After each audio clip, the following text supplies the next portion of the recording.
Guys, it's Ty and welcome back to my channel. So today I want to talk about 4 horror books that all revolve around horror movies. And I was really excited about this because I am a huge fan of a good horror movie. So 2 of the books I'm going to be talking about are ARCs that I received this year from NetGalley. And then the other 2 books are actually anticipated releases from last year. I'm actually surprised by my thoughts on some of these. So I'm going to start with my lowest rated and work my way up to my highest rated. So we will go ahead and get started. So the first book that I want to talk about is one of the ARCs that I received this year.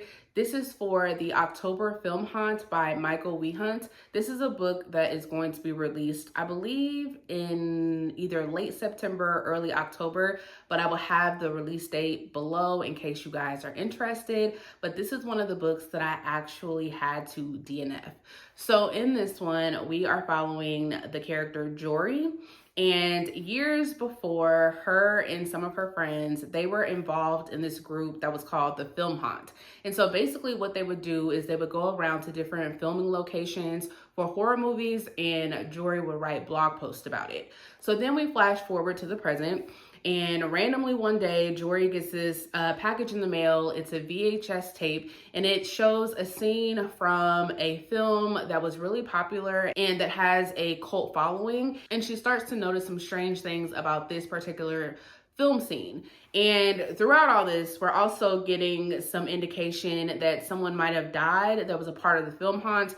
And I'm gonna assume that the story takes off from there. But like I said, I didn't get very far into it. I only got 11% in, and in the beginning, I was actually really excited about this because I really liked the idea of a group going to different filming locations for horror movies. Now, it's something that I don't feel like I would be able to do, but I thought it was a cool idea. I also liked that we got some of Jory's blog posts as well as a transcript to the film scene that she was actually sent.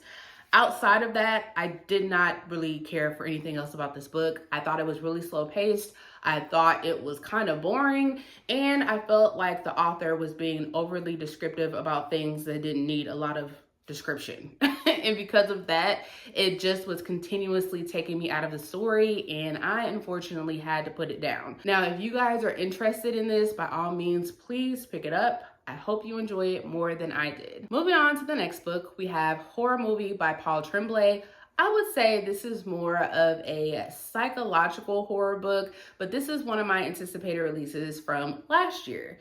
So we're gonna start with, in 1993, there was a group of people who was trying to get a horror film made, and they actually called it Horror Movie. Unfortunately, there were some things that happened that prevented the release of this film. However, there were a few scenes that were released on YouTube, and because of those scenes, this unreleased film has gained a cult following. So in the present day, we are following this man. I do not remember if he ever said his name, but he is the main narrator of this story. He is basically telling this story to us. And the character that he played in this unreleased film is called the Thin Kid. So he has been recruited to help a production company make this film. He is going to reprise his role, and they are hoping to actually get the film made and released to the public. So ultimately, the story is doing a then and now timeline. So in the now timeline, of course, we're following the Thin Kid as he is trying to help the studio get this movie made, and is kind of giving them some insights into why it was never released. And then we are going back in time in the then timeline, and we are following these group of people and the things that they were doing to try to get this movie made, as well as getting the script to the movie that they tried to make. I unfortunately had to rate this one 2 stars, and it pains me that I did not enjoy this as much as I thought I was going to. So I only read one thing by Paul Tremblay before picking this up, and that was a short story that I actually enjoyed. But I don't think that this was probably the best place to start with his books. So the things that I did like about it was I liked that we got the then and now timeline. However, I preferred the then timeline and following the characters as they are trying to make this film and learning about some of the things that actually took place and what prevented this film from being made. I also liked that we got the script for this unreleased film because it sounded interesting. It sounded like a film that I would actually watch and probably enjoy. However, I think my biggest problem with this is that I just didn't understand what the point of this book was. The ending really threw me off. I don't even want to say that it came out of nowhere, because if you actually paid attention to the movie script that we got, the ending, I guess, kind of makes sense, but it still just feels like, what? Like, I just did not really understand it. And I can't even tell if I actually liked it or not. Like, this is one of those books where I am so conflicted about my rating because I just don't know how I feel about the ending of this book. I also feel like it took me a little bit to get into it. I want to say this didn't really pick up for me until about the second half of the book, when you really start to get a lot of the details into the behind the scenes of this.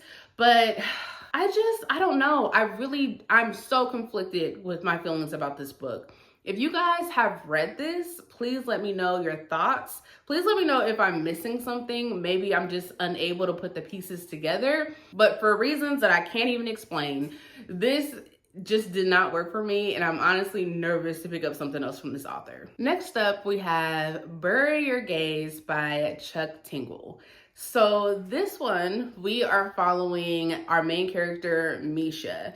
And Misha is up for our Oscar nomination. They have been working on this long-running series, and now he is getting the attention that he feels like he deserves.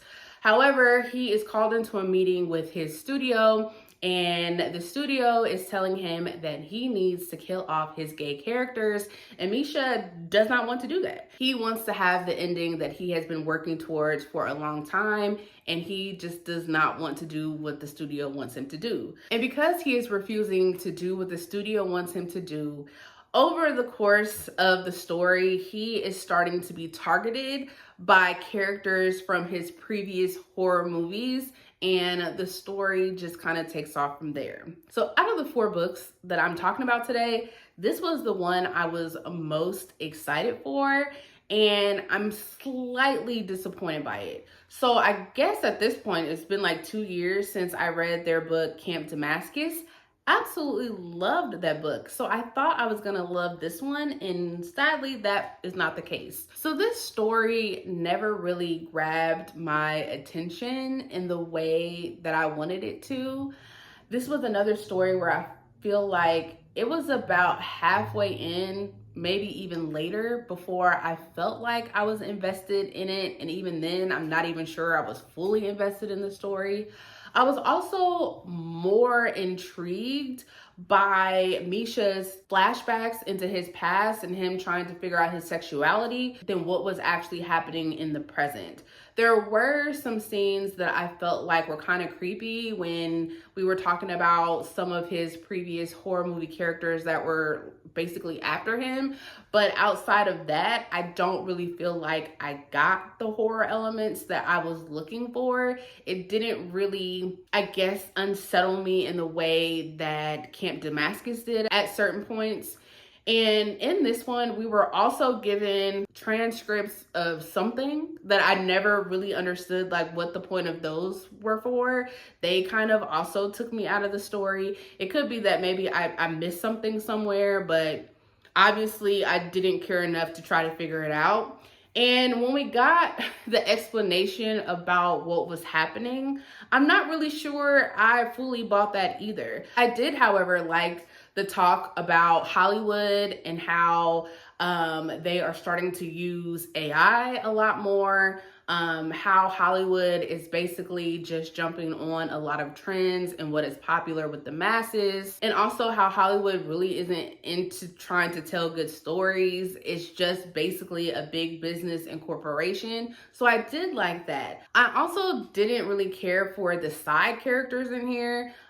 We follow not only Misha, but we follow his best friend Tara, and then his boyfriend Zeke. And I didn't really care for either of those, especially his friend Tara. I found her to be slightly annoying, but I did like Misha's character because I liked that he was basically throughout the whole story kind of like fighting his own demons with like his sexuality and trying to come to terms with that and trying to come out to his like conservative family and all of that. So I did like his character, but overall I had to give this one 3 stars.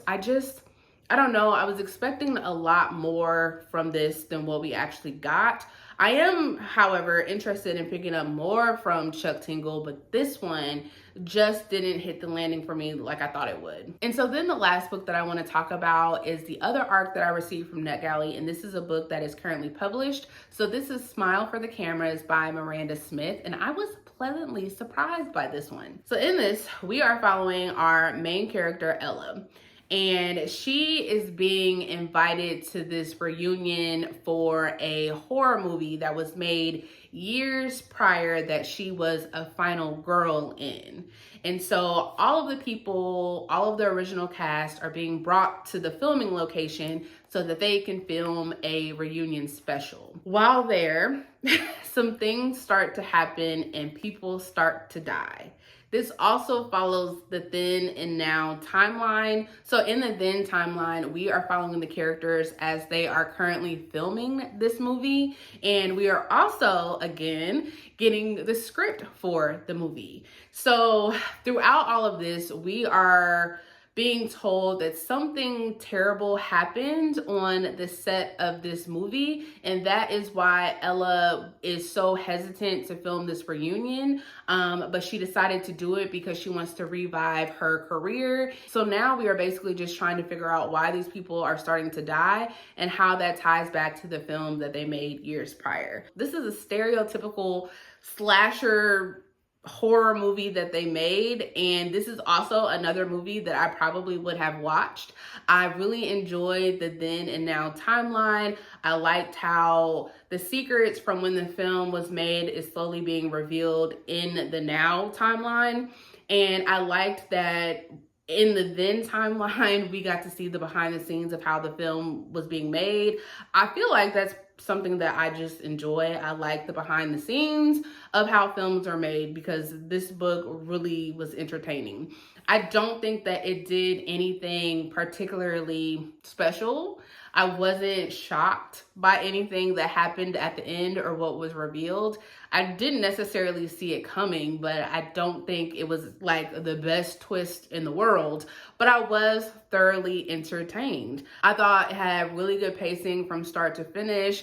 It was a book that I found myself constantly wanting to read outside of the previous ones that I've already talked about. I like the characters. I think all of the characters that we follow, they have their like stereotypical role in this movie that they made. And I just thought it was fun. It was fun. It was entertaining. And this is actually a book that I would recommend, and I gave it 4 stars. So that's all that I have for you guys. If you have read any of these books, please let me know your thoughts down below. I'm especially curious to know if you guys have read Horror Movie by Paul Tremblay, and I would like to know your thoughts. But I will see you guys next time. Bye.